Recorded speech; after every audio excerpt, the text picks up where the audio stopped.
Hello，日日塔羅歡迎你啊！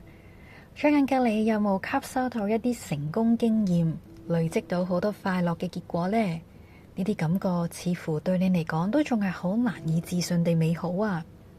水晶卡嘅橙方解釋提醒你要樂活當下，呢啲嘅經驗其實係想話俾你知，你可以選擇俾自己去享受同埋體驗每一個當下入面會有嘅快樂啊！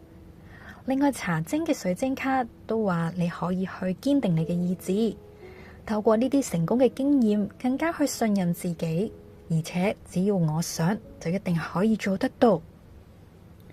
所以做好自己就係一件最快樂，而且係最容易嘅事。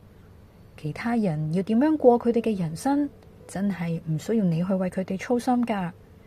活好自己，活出自己，就已經係對佢哋最有力嘅指導嚟㗎喇。祝福你一切順利啊！